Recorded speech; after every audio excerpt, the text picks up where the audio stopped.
ஓம் சாந்தி. இன்று 2 முரளிகள் இருக்கின்றன. அவற்றை நாம் ரிவைஸ் செய்வோம். ஒன்று 15-10-2004 மற்றும் மற்றொன்று 20-3-2004. 2 முரளியும் காமன் ஆகும்.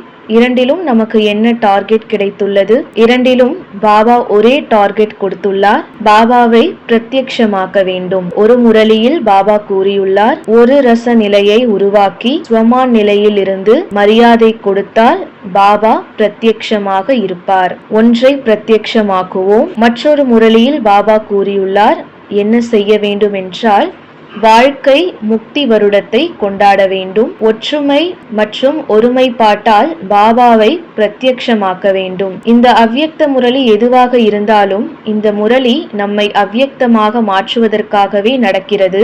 ஆகவே கேட்கும் நேரத்தில் மற்றும் படிக்கும் நேரத்தில் நிலை இருக்கிறதா என்று சரிபார்க்கவும். ஏனெனில் கிளாஸுக்கு பிறகு முரளியின் ஸ்வரூபமாக ஆக வேண்டும். எனக்கு நாள் முழுவதும் தினசரியில் முரளி நினைவில் இல்லை என்றால் நான் எப்படி முரளியின் பாயிண்ட்ஸை அப்ளை செய்வேன்? எனக்கு நினைவில் இருந்தால்தான் நான் என்ன செய்கிறேன்? அந்த பாயிண்ட்ஸை நான் அப்ளை செய்கிறேன். ஆகவே சரிபார்க்க வேண்டும். 2 முரளியும் முடியும் வரை எனக்கு எல்லா பாயிண்ட்ஸும் நினைவில் வர வேண்டும். அப்படியெனில் ஆரம்பிப்போம். 15-10-2004 முரளியின் ஹெட்டிங் என்ன? ஹெட்டிங் 3 சொற்கள்: ஒருநிலைப்பாடு, ஸ்வமான் மற்றும் மூன்றாவது சமம். இப்போது கேள்வி பதில். ஒருநிலைப்பாடு என்பது என்ன?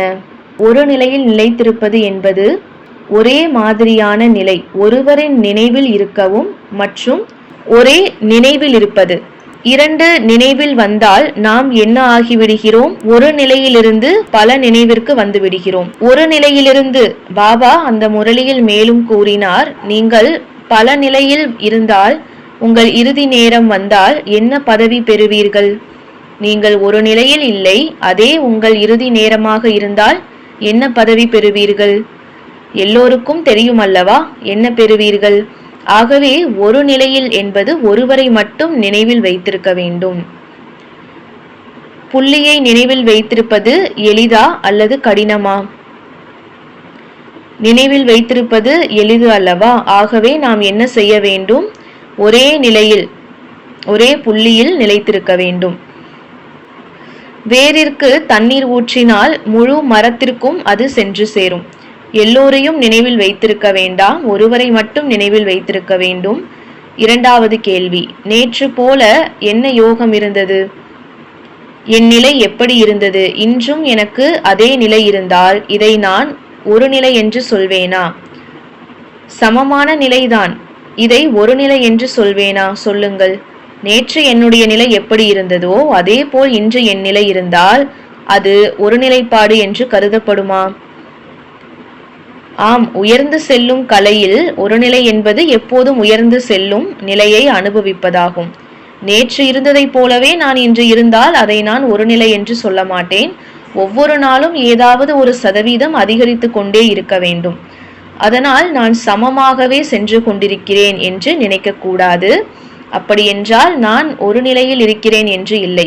ஒரு நிலை என்பது ஒவ்வொரு நாளும், ஒரு நாள் கிளாஸில் பாய்ஜி சொன்னது போல தினமும் ஒரு சதவீதம் நம்மை நாமே உயர்த்தி கொள்ள வேண்டும்.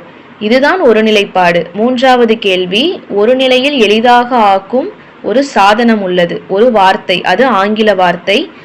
நான் ஹிண்ட் கொடுக்கிறேன். அது 1981ஆம் ஆண்டின் முரளியாக இருக்கலாம். ஒரு நிலை எளிதாக ஆகும் ஒரு சாதனம் உள்ளது. அந்த முரளியில் பாபா கூறினார், ஒரு வார்த்தை உள்ளது, அது உங்கள் நிலையை ஒரு நிலையாக மாற்றும். அது ஆங்கில வார்த்தை. பாயிண்ட் இல்லை. என்ன சொன்னார்? ஓகே இல்லை, டிராமா இல்லை, லைட் இல்லை, ஜீரோவும் இல்லை. ஏஞ்சல் என்ன சொல்கிறீர்கள்? ஏஞ்சலும் இல்லை, அட்டென்ஷனும் இல்லை. அது ஆங்கிலம், ஹிந்தி முதல் எழுத்து. முதல் எழுத்து சரி, நான் சொல்கிறேன். D, trustee. பாபா அந்த முரளியில் சொல்கிறார், ட்ரஸ்டி என்பது ஞாரா மற்றும் பியாரா, அதாவது விலகியும் இருப்பது, அன்பாகவும் இருப்பது. எல்லாம் இருந்தாலும் எனக்கு எதுவும் இல்லை. பாபா அந்த முரளியில் ஒப்பீடு செய்துள்ளார். ட்ரஸ்டி மற்றும் கிரகஸ்தி கிரகஸ்தி என்பது எனது எனது என்று சொல்வது, பல பந்தனங்களில் அலைவது. மற்றும் ட்ரஸ்டி என்பது எனக்கு எதுவும் இல்லை. கிரகஸ்தியில் என்ன இருக்கும்? என் வீடு, என் குடும்பம், என் குழந்தைகள். அப்படி என்றால் என்ன செய்ய வேண்டும்? எவ்வளவு ட்ரஸ்டி தன்மையின் நிலை உங்களிடம் இருக்குமோ அதே அளவுக்கு என்ன ஆகும்? நிலை ஒருநிலைப்பாடாக இருக்கும். நிலை ஒருநிலைப்பாடாக இல்லாததற்கான காரணமே நான் மற்றும் எனது. ஒரு நாள் நான் மற்றும் எனது என்பதை நீக்கிவிடுங்கள், உங்கள் நிலை தானாகவே என்ன ஆகும்? ஒரு நிலையாக இருக்கும். ஒரு நிலை என்பது எந்த நேரத்தில் நான் எவ்வளவு விரும்புகிறேனோ அந்த அளவுக்கு எந்த நிலையில் இருக்க விரும்புகிறேனோ அதில் இருக்க முடியும். எந்த நேரத்தில் எவ்வளவு நேரம் எந்த நிலை அல்லது எந்த அவஸ்தையில் இருக்க விரும்புகிறேனோ நான் அதில் இருக்க முடியும். இதுதான் ஒரு நிலைப்பாடு. பாபா பல நிலையில் பற்றிய முரளிகளை நடத்தியுள்ளார். இப்போது நமக்கு ஒரு நிலையின் அவஸ்தை இருக்கிறதா இல்லையா என்று இப்போது சரி பார்ப்போம். நான் உங்களுக்கு 4 லொகேஷன்களை கொடுக்கிறேன். நீங்கள் 4 லொகேஷன்களிலும் 10 வினாடிகள் இருக்க வேண்டும். சரி, கண்களை மூடுங்கள். முதல் லொகேஷன், பாப்தாதா மிலன் நாளில் டைமண்ட் ஹாலில் பாப்தாதாவிடம் திருஷ்டி எடுத்துக்கொண்டு இருப்பது. அதாவது 4 லொகேஷன் பிரதரில் 10 செகண்ட் இருக்க சொல்கிறாரு. ஃபர்ஸ்ட் லொகேஷன் டைமண்ட் ஹாலில் பாப்தாதா முன்னாடி திருஷ்டி எடுத்துட்ருக்கிறது. இரண்டாவது லொகேஷன் மதுபன் வீட்டில் பாபாவின் குடிசையில் வெளியே ஊஞ்சலில் ஊஞ்சலாடி கொண்டு இருப்பது. இரண்டாவது லொகேஷன் மதுபன் பாபா வீட்டில் பாபாவின் குடிசையில் வெளியே ஊஞ்சலில் ஊஞ்சலாடி கொண்டு இருப்பது. மூன்றாவது லொகேஷன் பாபாவின் மலை மேல் யோகம் செய்து கொண்டு இருப்பது. மூன்றாவது லொகேஷன் பாபாவின் மலை மேல் யோகம் செய்து கொண்டு இருப்பது. நான்காவது லொகேஷன் 18 ஜனவரி மதுபனின் அலங்காரத்தை பார்த்து கொண்டு இருப்பது. நான்காவது லொகேஷன் 18 ஜனவரி மதுபனின் அலங்காரத்தை பார்த்து கொண்டு இருப்பது. ஓம் சாந்தி. 4 லொகேஷன்களிலும் பாபாவின் மலை முதல் கீழே வந்து விட்டீர்களா? அதனால் அதற்கு பொருள் எல்லோரும் என்ன ஒரே நிலையில் உள்ளீர்கள். இரண்டாவது ஸ்வமான். ஸ்வமான் என்பது தன்னையே மதிப்பது. எந்த மதிப்பு? எப்படிப்பட்ட மதிப்பு? நான் ஆத்மா. ஆதி முதல் அந்தம் வரை உலகத்தின் மக்கள் ஒரு புதிரைதான் தீர்த்து கொண்டிருக்கிறார்கள், நான் யார் என்று. ஆனால் பாபா என்ன செய்தார்? முதல் நாளிலேயே இந்த புதிரின் விடையை நமக்கு கொடுத்தார், நான் யார் என்று. மிக முதல் ஸ்வமான் இதுதான். உலகம் தேடிக்கொண்டிருப்பவன் என்னை தனது ஒருவராக ஆக்கிக் கொண்டான். உருவாக்கியதிலேயே இல்லாமல் நம்பர் 1 சமமாக ஆக்கினார். இதுதான் என் மிகப்பெரிய ஸ்வமான். உலகம் தேடிக்கொண்டிருப்பவர் என்னை என்ன செய்தார்? நம்பர் 1 சமமாக ஆக்கினார். பாபாவின் மகிமை என்னவோ அதுவே என்னுடைய ஸ்வமான். பாபாவின் மகிமை என்னவோ அதுவே என்னுடைய ஸ்வமான். அப்படி என்றால் இன்று என்ன செய்ய வேண்டும்? பாபாவின் ஒரு மகிமையை எழுத வேண்டும். அதை நான் என் மகிமையாக ஆக்க விரும்புகிறேன். ஒரு அத்தகைய மகிமை அது பகவானின் கீர்த்தனையாக இருக்கிறது. ஆனால் இன்று முதல் அது என் கீர்த்தனையாக ஆக வேண்டும். சரி, மூன்றாவது ஸ்வமான் ஒரு ஜென்மத்தின் ஸ்வமான் மற்றும் பல ஜென்மங்களின் சமமானது. ஒரு ஜென்மத்தின் ஸ்வமான் தான் பல ஜென்மங்களின் ஸ்வமான்தாரி ஆகிறார்கள். ஒவ்வொருவரையும் எந்த பார்வையோடு பார்ப்பது? ஒவ்வொரு ஆத்மாவையும் ஊக்கம் உற்சாகத்தில் கொண்டு வந்து அவரை தனக்கு சமமாக முன்னேற்றுவது. சமமாக்குவது என்பது ஆத்மாவை ஊக்கம் உற்சாகத்தில் கொண்டு வந்து என்ன செய்ய வேண்டும்? முன்னேற்ற வேண்டும். சமம் என்பது நபருக்கு அல்ல, அதாவது சமம் வார்த்தைகளுக்கே இருக்கும். நான் அவர் வார்த்தைக்கு மதிப்பு கொடுக்கிறேன் என்றால், அதாவது நான் அந்த ஆத்மாவுக்கு மதிப்பு கொடுக்கிறேன். அப்படியானால் என்ன செய்ய வேண்டும்? ஒவ்வொரு ஆத்மாவுக்கும் மதிப்பு கொடுக்க வேண்டும். அப்படியெனில் இன்று பரமாத்மா என்ன பார்க்கிறார்? 3 பாக்கியத்தின் நட்சத்திரங்களை பார்க்கிறார். முதல் நட்சத்திரம் எது? முதலில் என் பிறப்பு ஏற்பட்ட போது என்ன நடந்தது? எனக்கு பாபா மூலம் பரமாத்மா பாலனை கிடைத்தது. கொஞ்சம் பெரியவனான போது என்ன நடந்தது? ஆசிரியர் மூலம் பரமாத்மா படிப்பு கிடைத்தது, படிப்பின் பாக்கியம் கிடைத்தது. மூன்றாவது சத்குரு மூலம் பரமாத்மா வரதானத்தின் பாக்கியம் கிடைத்தது. இதை எப்படி நினைவில் வைத்துக் கொள்வது? பாலனை, படிப்பு, வரதானம். பாபா மூலம் பாலனை, ஆசிரியர் மூலம் படிப்பு, சத்குரு மூலம் வரதானம். அப்படியெனில் இன்று பரமாத்மா என்ன செய்கிறார்? நமது நெற்றியில் இந்த 3 பாக்கியத்தின் நட்சத்திரங்கள் ஒளிந்து கொண்டிருக்கிறதை பார்க்கிறார். சரி பார்க்கவும். உங்கள் நெற்றி ஒளிருகிறதா? 3 நட்சத்திரங்களால் ஒளிரவில்லை அல்லவா? சரி, இப்போது பரமாத்மா மீண்டும் என்ன செய்கிறார்? யாருடைய திலகம் விட்டுவிட்டாலும் இன்று மீண்டும் திலகமிடுகிறார். கண்களை மூடுங்கள், சுயம் உணருங்கள். சிவ் பாபா பரந்தாமத்திலிருந்து இறங்கி வருகிறார். சிவ் பாபா தனது 3 ரூபங்களில், அப்பா, ஆசிரியர் மற்றும் சத்குரு என்ற ரூபத்தில் இந்த சுகதாமத்தின் ஆகாயத்தில் பிரத்யக்ஷமாகிறார். பாருங்கள், அவர் என்னுடைய முன் வந்துவிட்டார் மற்றும் ஒவ்வொருவராக ஒவ்வொரு ஆத்மாவிடமும் சென்று 3 பாக்கியங்களின் திலகத்தை இடுகிறார்.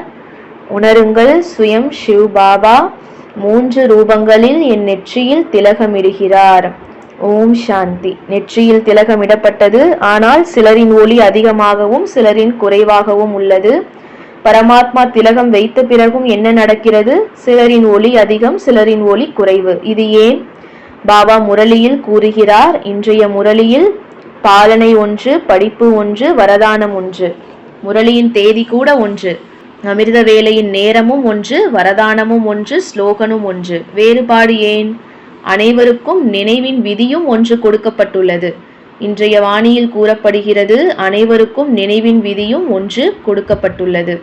இருந்தும் விதி மற்றும் வெற்றியில் இத்தனை வித்தியாசம் ஏன்? காரணம் என்ன? காரணத்தை சொல்லுங்கள், கவனியுங்கள். திறன் மற்றும் என்ன? ஒரு நிலைப்பாடு. மேலும் எவ்வளவு நிச்சயம் குறைவாக உள்ளது? மேலும் என்ன? நினைவு சொரூபமாக இல்லை, திறன் இல்லை, ஒரு நிலைப்பாடு இல்லை, நிச்சயம் குறைவாக உள்ளது, நினைவு சொரூபமாக இல்லை, பயன்படுத்துவதில் நம்பர் 1ஆக இருக்கவில்லை. சில என்ற வார்த்தை இதில் வந்துவிடுகிறது. பாபா இந்த முரளியில் கூறினார், சுய மாற்றத்தின் சக்தி என்ன? அது குறைவாக உள்ளது. காலம் வேகமாக சென்று கொண்டிருக்கிறது. ஆனால் உங்கள் மாற்றம் அதே வேகத்தில் சென்று கொண்டிருக்கவில்லை. அதனால் என்ன நடக்கிறது? அந்த திலகத்தில் வேறுபாடு ஏற்பட தொடங்குகிறது. பாபா இதே முரளியில் ஒரு எடுத்துக்காட்டு கொடுத்துள்ளார். ஒரு பக்கத்தில் புள்ளி வைப்பது எவ்வளவு எளிது.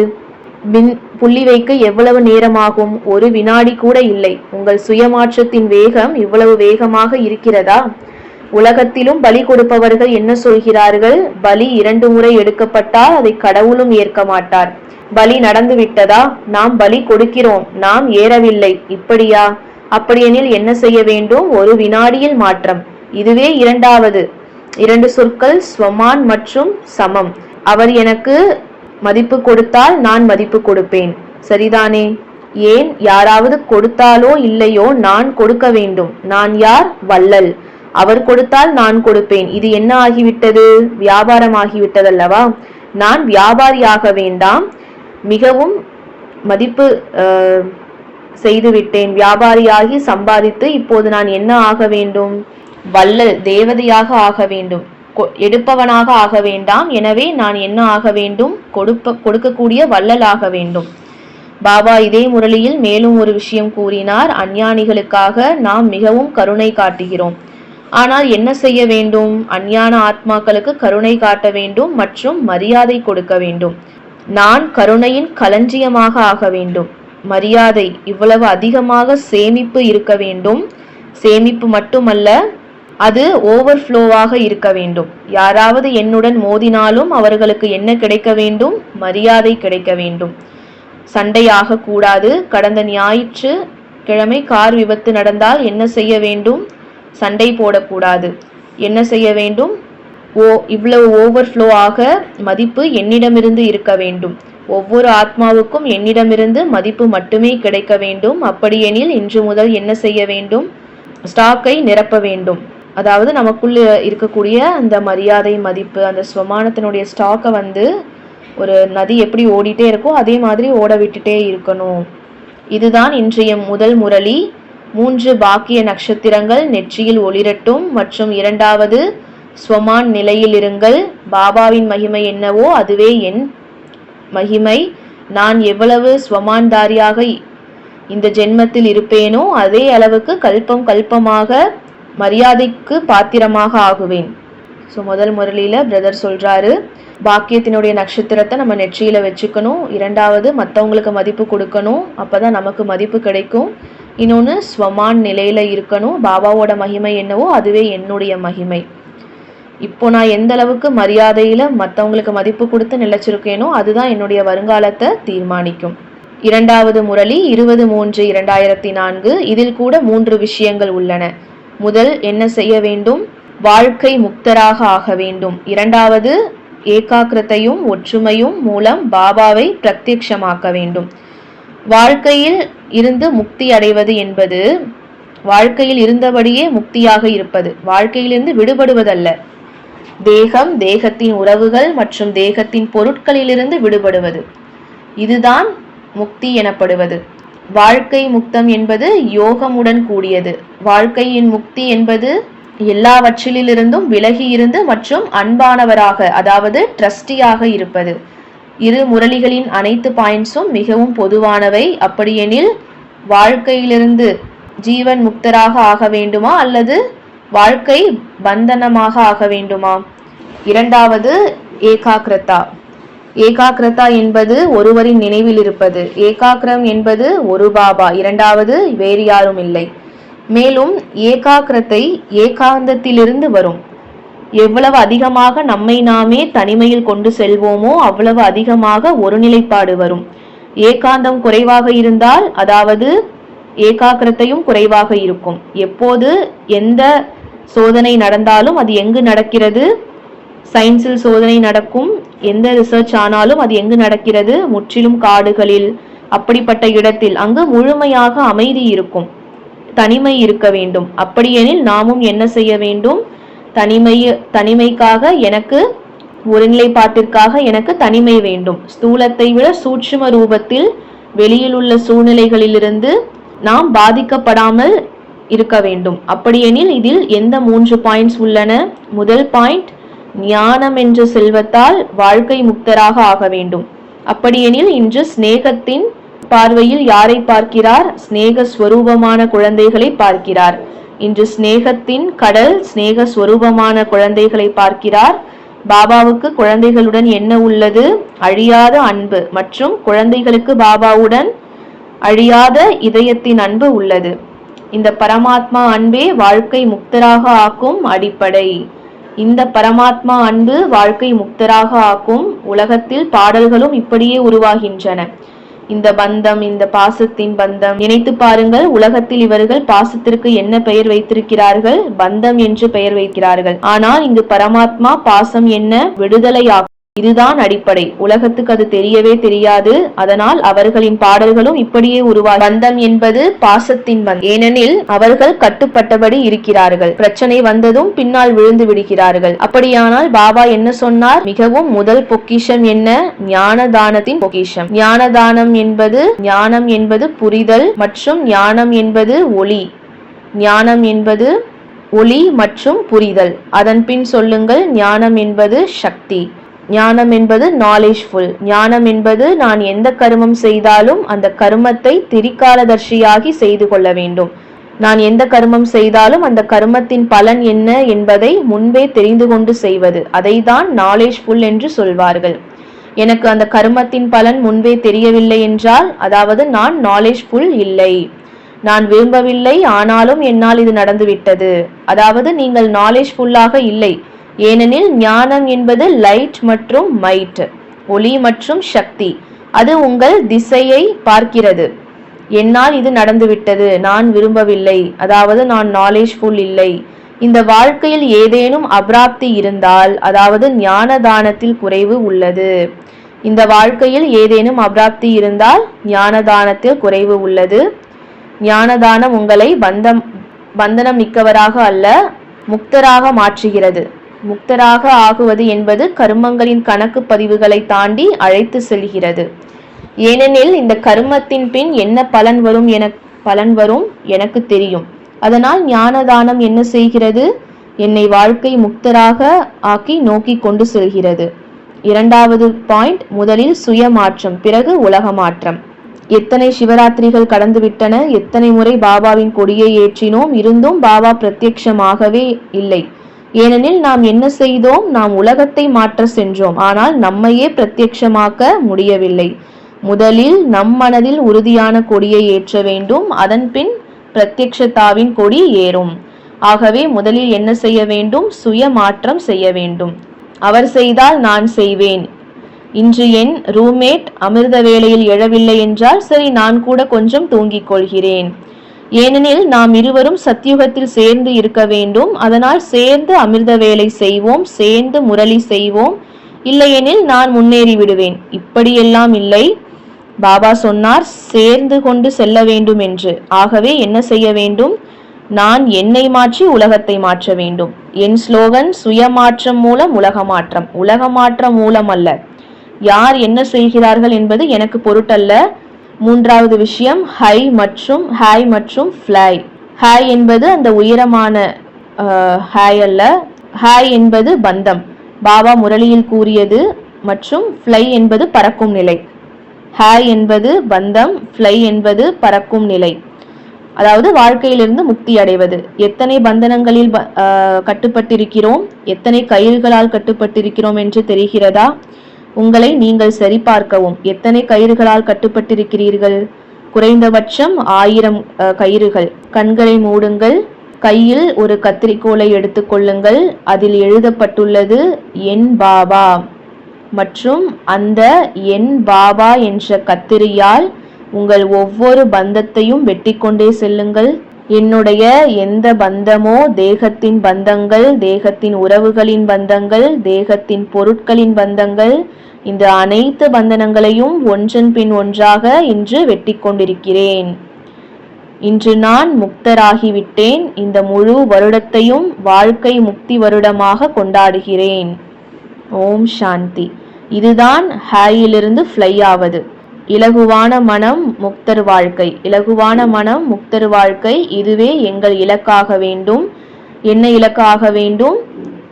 இலகுவான மனம் முக்தர் வாழ்க்கை. தனிமையின் நூலில் இணைந்து ஒவ்வொரு பிராமணரும் ஒன்றாக ஆகட்டும். ஒருவரின் நினைவிலிருந்து, தனிமையிலிருந்து நாம் இந்த முறை பிரத்யக்ஷமாக்குவோம். ஏகாந்தத்தில் இருந்து பாபாவை பிரத்யக்ஷமாக்குவோம். ஒற்றுமையிலிருந்து பிரத்யக்ஷமாக்குவோம். இந்த முறை அனைவருக்கும் வாழ்க்கை முக்தி வருடமாக ஆகட்டும். அனைவருக்கும் வாழ்க்கை முக்தி வருடமாக ஆகட்டும். இதுவே சங்கல்பம் ஆகட்டும். ஓம் சாந்தி. அப்படியெனில் 2 முரளிகளிலும் பொதுவாக உள்ள விஷயத்தை பற்றி கூறப்படுகின்றது. அதாவது இதில் நமக்கு என்ன டார்கெட் கிடைத்துள்ளது? பாபாவை பிரத்யக்ஷமாக்குவது. அப்படியெனில் பாபாவை பிரத்யக்ஷமாக்குவது பற்றிய விஷயத்தில் 2 முரளிகளிலும் 2 பாயிண்ட்கள் உள்ளன. முதல் முரளியில் ஒரு நிலை மற்றும் ஸ்வமான் நிலையிலிருந்து சமம் மரியாதை கொடுக்க வேண்டும். இரண்டாவது முரளியில் வாழ்க்கை முக்தராகி வாழ்க்கை முக்தி வருடம் கொண்டாட வேண்டும். தனிமை மற்றும் ஒருநிலைப்பாடு, இதன் மூலம் நாம் பாபாவை பிரத்யக்ஷமாக்க முடியும். அப்படியெனில் முரளியை படிக்கும் போது அல்லது முரளியை கேட்கும் போது நாம் அந்த ஸ்வரூபத்தில் இருக்க வேண்டும். ஏனெனில் முரளியே நினைவில் இல்லையெனில் அதை நாம் எப்படி அப்ளை செய்வது? இது முழுவதும் ரிவிஷன், கேள்வி பதில் வடிவில் செய்யப்பட்டுள்ளது. ஏக்ரஸ் என்பது ஒரே மாதிரியான நிலை, ஒருவரின் நினைவில் இருப்பது, ஒரே ஸ்மிருதியில் இருப்பது. 2 நினைவுகள் வந்துவிட்டால் அதை பலரசம் என்று கூறப்படும். மற்றும் இறுதி நேரத்தில் இந்த நினைவு இருந்தால் எப்படி பதவி கிடைக்கும் என்பது எல்லோருக்கும் தெரியும். அதனால் பாபாவின் நினைவை தவிர வேறு எந்த நினைவும் வைத்திருக்க கூடாது. ஒவ்வொரு நாளும் நாம் முன்னேற்றத்தை அடைய வேண்டும். ஞாரா மற்றும் பியாரா, இதை நாம் கடைபிடிக்க வேண்டும். ட்ரஸ்டி என்ற நிலையில் இருக்க வேண்டும். அதன் பின் 4 லொக்கேஷன்கள், அதனுடைய பயிற்சி நாம் செய்தோம். ஆதி முதல் அந்தம் வரை உலக மக்கள் நான் யார் என்ற புதிரை வந்து தீர்த்து கொள்ள தேடிக்கொண்டிருக்கிறார்கள். ஆனால் நமக்கு பாபா அதையெல்லாம் புரிய வைத்து விட்டார். மேலும் இன்று ஒரு ஹோம்வொர்க் கொடுக்கப்பட்டது. இன்று பாபாவின் ஒரு அத்தகைய மகிமையை எழுத வேண்டும். அதை நான் எனதாக ஆக்க வேண்டும். அடுத்து மதிப்பு, ஒரு ஜென்மத்தின் மதிப்பு பல ஜென்மங்களின் மதிப்பு மிக்கவராக ஆக்கிவிடுகிறது. ஒவ்வொரு ஆத்மாவையும் ஊக்கம் உற்சாகத்தில் கொண்டு வந்து முன்னேற்ற வேண்டும். பாப்தாதாவின் 3 நட்சத்திரங்கள் நெற்றியில். அப்பா மூலம் பாலனை, ஆசிரியர் மூலம் படிப்பு, சத்குரு மூலம் வரதானம். இதனுடைய பயிற்சி நாம் செய்ய வேண்டும். விதி மற்றும் வெற்றியில் வித்தியாசம் ஏன் வருகிறது? சுய மாற்றத்தில் சக்தி உள்ளது. அதனால் சுய மாற்றத்தின் மூலம் உலக மாற்றம் ஏற்பட வேண்டும். நாம் வியாபாரியாக ஆகக்கூடாது. மரியாதை கொடுத்தால் நான் மரியாதை தருவேன். நாம் மரியாதையின் சக்திகளின் களஞ்சியமாக ஆக வேண்டும். இறுதியாக ஞான தானம் செய்ய வேண்டும். ஞான தானம் நமக்குள் இருக்க வேண்டும். ஞான புரிதல் இல்லை என்றால் அப்பொழுது வெற்றியில் நமக்கு சில சமயம் இல்லாமல் இருக்கலாம். அதனால் எந்த கர்மம் செய்தாலும் திரிகால திருஷ்டியுடன் நாம் செய்ய வேண்டும். அப்பொழுது மட்டும்தான் நமக்கு எதிர்காலத்தின் அந்த பலன் தென்படும். இறுதியாக ஹாய் மற்றும் ஃப்ளை, அதாவது பறக்கும் நிலையில் இருக்க வேண்டும். வாழ்க்கை முக்தி நிலை வேண்டும். நல்லது. ஓம் சாந்தி.